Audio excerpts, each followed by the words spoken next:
बादशाह को कैप्चर किया और उसको रिलीज़ करने के एवज में कुछ अमाउंट मांगा था, उनसे लिया था, तो वो सारा का सारा यहाँ इसके रिकंस्ट्रक्शन में लगा दिया गया।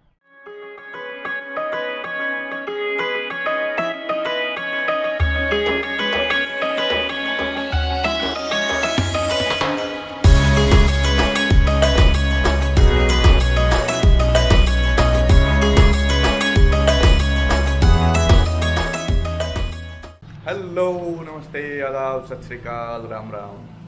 कैसे हैं आप सब? तो अभी मैं निकल रहा हूँ भाई अपने हॉस्टल से और सुबह के बज के 9:30। अब मैं जा रहा हूँ एक लिंगजी मंदिर, जो यहाँ उदयपुर का जो रियासत है, यहाँ जो थी, जो राजा महाराजा मेवाड़ के थे, मेवाड़ का जो कुल देवता जिसको मानते हैं, जहाँ उनकी पूजा होती है, वो एक लिंगजी है।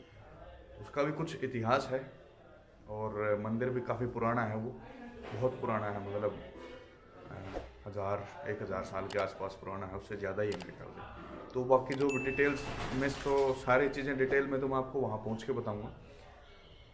अभी निकलते हैं वहाँ मंदिर के लिए, चलिए चलते हैं आपको, और यहाँ से जाने का रास्ता कैसे, कहाँ से किस तरह जाना है, सारी चीज़ें मैं आपको डिटेल में रास्ते में बताता चलूँगा। हॉस्टल से निकल के मैं जा रहा हूँ भाई चेतक सर्कल की तरफ, और मेरा हॉस्टल जहाँ था वो गणेश घाटी में, वहाँ से चेतक सर्कल पड़ता है तकरीबन 2-2.25 किलोमीटर के आसपास। तो पैदल चलते चलते 15 मिनट लग जाएंगे, 15-20 मिनट।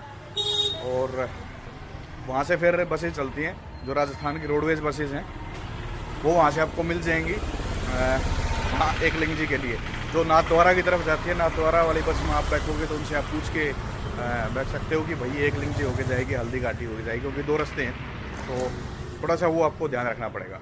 तो अपने हॉस्टल से निकल के मैं जा रहा हूँ अभी चेतक सर्कल की तरफ। तो मेरे हॉस्टल से चेतक सर्कल है तकरीबन 2-2.25 किलोमीटर, और वहाँ तक जाने में मेरे को तकरीबन 15 से 20 मिनट के आसपास लग जाएंगे। तो वहाँ से आप चेतक सर्कल से आपको बसेज मिलेंगी अगर आप एक लिंगजी टेम्पल जाना चाहते हो। तो नाथद्वारा की तरफ जो राजस्थान रोडवेज के बसेज जाएंगे नाथद्वारा के लिए, उनमें आप बैठ सकते हो, थोड़ा सा पता करके, क्योंकि वो 2 रास्ते हैं, एक हल्दी घाटी होके जाता है और एक लिंगजी होके जाता है नाथद्वारा। तो आप उनसे पूछ के बैठना कौन सी बस में आप बैठना है आपको, तो कौन सी बस उधर से होके जाएगी।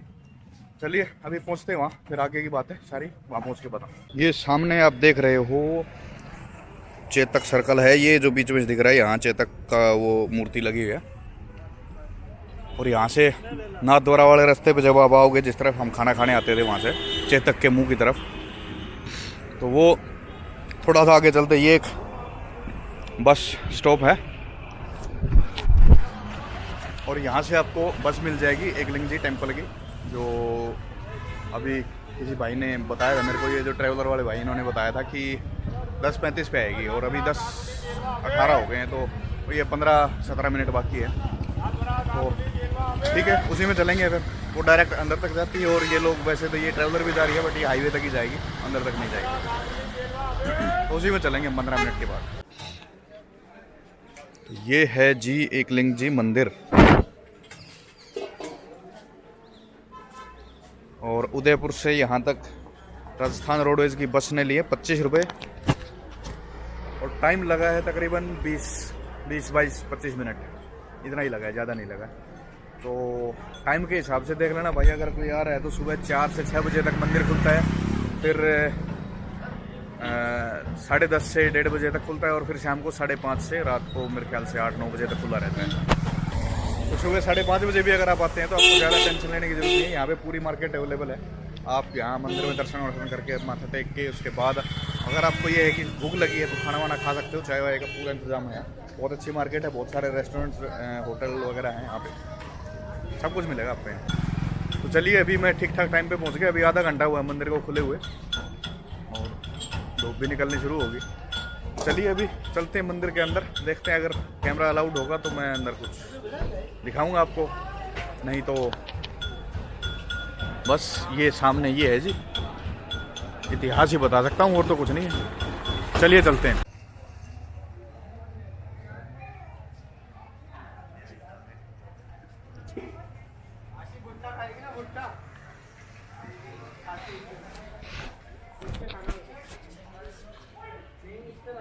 तो भाई ये है एक लिंगजी मंदिर, जो मेवाड़ का जो राजघराना होता था उनके इष्ट देव एकलिंग जी उनका मंदिर है ये, और उदयपुर से तकरीबन 20-22 किलोमीटर है।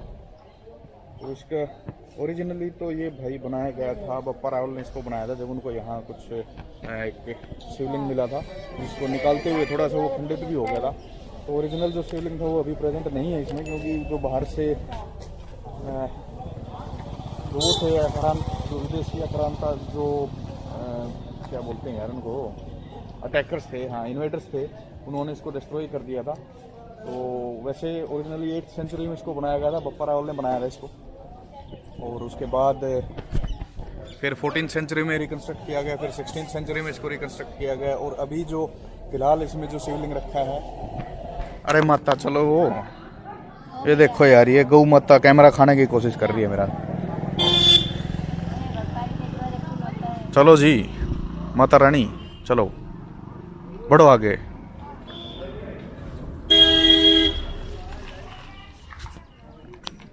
हाँ, तो 15वीं शताब्दी में घियात शाह ने यहाँ अटैक किया था और इसको तोड़ फोड़ दिया था। तो महाराजा कुंभा के बेटे राणा रायमल, उन्होंने घियात शाह को कैप्चर किया और उसको रिलीज करने के एवज में कुछ अमाउंट मांगा था उनसे, लिया था। तो वो सारा का सारा यहाँ इसके रिकन्स्ट्रक्शन में लगा दिया गया, और वो एक मेजर रिकन्स्ट्रक्शन था इसका। उसके बाद से इसका इतना बड़ा कोई रिकन्स्ट्रक्शन नहीं हुआ है, थोड़ा बहुत माइनर वो है, रेनोवेशन वगैरह होती रही है, छोटे मोटे काम होता रहा है। बट वो एक मेजर रिकन्स्ट्रक्शन था इसका जो उन्होंने रायमल जी ने किया था। तो उसी टाइम जो यहाँ ये है आइडल है, जो शिवलिंग है, वो स्थापित किया गया था, और जो पुराना था उसको शायद तोड़ दिया गया था। बाकी किसी ने मेरे को एक लोकल ने यहाँ बताया था कि वो अभी भी उसके पीछे रखा गया है, जो अभी शिवलिंग है उसके बैक साइड में पीछे की तरफ उसको अभी भी रखा गया है, जिसपे जो बप्पा रावल ने निकाला था ज़मीन के अंदर से, इस पर थोड़ी सी एक वो गैंती का निशान भी था जो मिट्टी खोदते वक्त उस पर लग गया था। तो ये है इसका थोड़ा सा इतिहास भाई। और यहाँ आने का भी बताऊँ, यहाँ आने का तो वैसे ज़्यादा टाइम वाइम नहीं लगता है, बहुत इजी है, बहुत सिंपली आपको बस मिल जाती है, बहुत फ्रीक्वेंट बस सर्विस है, उदयपुर से भी आपको मिल जाएगी, और ज़्यादा कोई फेयर वगैरह भी नहीं है, 25 रुपये लगे थे। बट अभी फ़िलहाल का हिसाब किताब मैं बताऊँ, कोविड के बाद से इसको ना बहुत सारा सेक्शन इसका बंद रखा गया है, और कोविड के बाद से इसका बहुत सारा पार्ट बंद रखा गया है। पब्लिक के लिए यहाँ अलाउड नहीं है अंदर तक जाना, और आप अगर इस टाइम पे आओ भी गए तो इतना कुछ खास आपको मिलेगा नहीं है। हाँ मतलब it's not worth coming here at this moment. ठीक है, आप अगर पुरानी बिल्डिंग्स को थोड़ा सा नज़दीक से देखना चाहते हो, क्योंकि 8th सेंचुरी में इसका कंस्ट्रक्शन वगैरह स्टार्ट किया गया था, और अभी जो ये बिल्डिंग आप देख रहे हो ये शायद 14th-15th सेंचुरी की है, तो काफ़ी पुरानी है ये भी कंस्ट्रक्शन। इसका जो मटेरियल वगैरह है वो सारी चीज़ें आपको थोड़ा सा पुराना अगर देखना चाहते हो, एक्सपीरियंस करना चाहते हो, तो उसके लिए आप आ सकते हो। बट अभी अंदर तक, हाँ मेन मंदिर तक आप जा सकते हो, बट यहाँ कोई हलचल वगैरह, कोई ज़्यादा भीड़, कुछ ऐसा कुछ खास देखने को नहीं मिलेगा, कुछ एक्साइटिंग नहीं है। बस आप आइए, भोलेनाथ के दर्शन कीजिए और चले जाइए। ठीक है, एक ऐतिहासिक इमारत है, ऐतिहासिक मंदिर है, इसका बहुत धार्मिक महत्व भी है इस जगह का। तो वैसा नहीं है कि इसका कोई वैल्यू नहीं है, बट हाँ इसकी वैल्यू बहुत है, आपको आना चाहिए, यहाँ देखना चाहिए। बट अभी ये फिलहाल के लिहाज से मैं बताऊँ तो आप जब तक ये कोविड का लॉकडाउन वगैरह वाला और ये सारी सिचुएशन नॉर्मल नहीं हो जाती, तब तक आप इस तरफ ना आए तो ठीक है। वैसे आपको कुछ गलत नहीं मिलेगा, बट हाँ यहाँ कोई हलचल भी नहीं मिलेगी। इसके अंदर जो ये पूरा कंपाउंड है, एकलिंग जी टेम्पल का जो मेन मंदिर है, उसके आसपास 108 टोटल मंदिर है। तो वो तो नहीं पता सारे स्टार्टिंग से बने हुए थे या बाद में, मेरे ख्याल से बाद में धीरे धीरे करके जैसे जैसे टाइम के साथ रिकन्स्ट्रक्शन होता गया है, तो थोड़ा थोड़ा कुछ ना कुछ इसमें ऐड भी होता गया है। तो हाँ, तो फिलहाल के हिसाब से 108 मंदिर हैं इसमें, और ठीक है आप आइए, बहुत अच्छी जगह है, अच्छा लगेगा आपको। पर फिलहाल के लिए बताऊं, अभी कुछ महीने जब तक ये कोविड वाला सीन चल रहा है, तब तक आपको यहाँ कुछ खुला नहीं मिलेगा। बट हाँ, आप अंदर से के दर्शन कर सकते हो, और बाकी जो आसपास के आजू बाजू के जितने भी मंदिर हैं, इन्होंने बस एक वो बनाया हुआ है रास्ता, रस्सियाँ वगैरह लगा के, आप उसमें से जाएंगे और उसी में से बाहर आ जाएंगे, तो इधर उधर जाने का कुछ सवाल ही नहीं बनता है। तो जब तक चाय ख़त्म हो रही है तब तक आपको थोड़ा सा इस मंदिर का इतिहास बताता हूँ मैं, कब बना था, किसने बनाया था, क्यों बनाया था, क्या कारण था। तो ये मंदिर बना था जी 8th सेंचुरी, 8वीं शताब्दी में ये मंदिर बना था, बप्पा रावल जी ने इसको बनवाया था। तो इसकी कहानी शुरू होती है जी बप्पा रावल के टाइम से, जब बप्पा रावल जी एक संत की सेवा करते थे, किसी साधु महाराज की, और साधु महाराज के पास थी कुछ गायें, तो गायों की सेवा करते थे, और उनका दूध निकालना सारा सब कुछ बप्पा रावल जी करते थे। तो कुछ समय के बाद होने ऐसा लगा कि वो सारी गायें ही मतलब उनका दूध खत्म होने लगा। जब वो दूध निकालने का टाइम आता तो उनके थनों में मतलब उनमें दूध ही नहीं होता था, तो दूध खत्म हो चुका होता था। तो साधु महाराज उनको बप्पा रावल जी को डांटने लगे, फटकारने लगे कि ये क्या हो रहा है, तुम दूध कहाँ या तो बेच के आ रहे हो या फिर तुम सारा पी जा रहे हो या कहीं इस्तेमाल कर रहे हो, दूध नहीं मिलता है इतनी गाय होने के बावजूद। तो बप्पा रावल जी को थोड़ा सा अचरज हुआ इस बात पे कि भाई दूध कहाँ जाता है इतनी गायों का। वो एक दिन गायों के पीछे पीछे चले गए और जैसे उन्होंने वहाँ जाके देखा जहाँ वो गायें को चराते थे, वहाँ देखा कि गायें तो वहाँ एक बांस का वन था, बांस के पेड़ थे वहाँ बहुत सारे। तो गायें उनके बांस के पीछे जाती और वहाँ बारी बारी करके सारी गायें एक के पीछे एक जाती। तो वहाँ जैसे ही वो पहुँचती तो उनके थनों में से दूध की धार नीचे ज़मीन पे गिरती थी। तो वहाँ उन्होंने फिर बप्पा रावल जी ने देख के साधु महाराज को बताया कि ऐसे ऐसे माजरा है ये और इस तरह से हो रहा है। तो साधु महाराज फिर वहाँ गए, उन्होंने उसका थोड़ा बहुत वहाँ आसपास देखा, कुछ समझा परिस्थिति के हिसाब से जो भी था। तो वहाँ उन्होंने खोद के देखना शुरू किया। उन्होंने सोचा कि यहाँ खोद के देखते हैं ऐसा क्या है जहाँ गायों का दूध सारा यहीं निकल जाता है। तो जब उन्होंने खोदना शुरू किया तो वैसे उनको आवाज़ आई जैसे कोई किसी पत्थर पे टकराता है लोहा, जो उनका औजार था जिससे वो गैंती से खोद रहे थे। तो वैसे ही उनको आवाज़ आई। जब उन्होंने हटा के देखा तो वहाँ एक शिवलिंग था और वो गैंती लगने से उसके ऊपर जो निशान बन गया था उसमें से खून आ रहा था, खून निकल रहा था।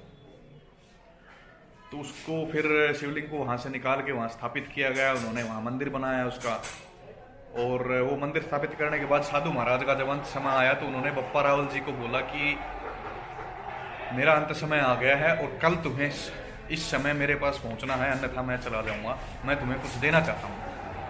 तो बप्पा रावल जी उनके पास पहुंचने में थोड़ा सा लेट हो गए, और जैसे ही वो वहाँ पहुंचे तो देखा कि वहाँ वो जो उनका विमान था जिसमें वो क्या बोलते हैं यमदूत उनको लेके जा रहे थे। तो उस विमान में बैठे बैठे साधु महाराज ने उनको फटकारा कि भाई मैंने तुम्हें टाइम से बुलाया था, तू लेट हो गया, मैं तुझे कुछ देना चाहता था, फिर भी मैं तुम्हें जाते जाते दे रहा हूँ, उसको बस ग्रहण करो, उसको पकड़ लेना जो मैं तुम्हें दे रहा हूँ।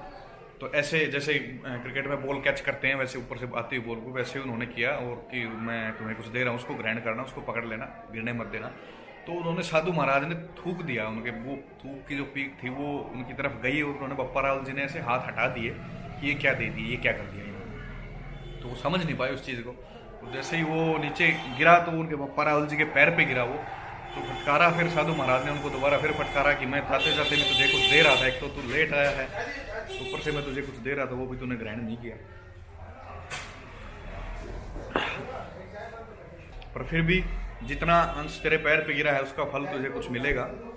तो उन्होंने उनको बोला कि अब आज शाम तक जितना एरिया में तू घूम सकता है, जितना एरिया कवर कर सकते हो, तुम फेरी लगा सकते हो, चक्कर लगा सकते हो जितने एरिया का, उस एरिया के तुम राजा बन जाओगे। अगर तुम इसको पूरा ग्रहण कर लेते तुम पूरे भारतवर्ष के चक्रवर्ती सम्राट होते।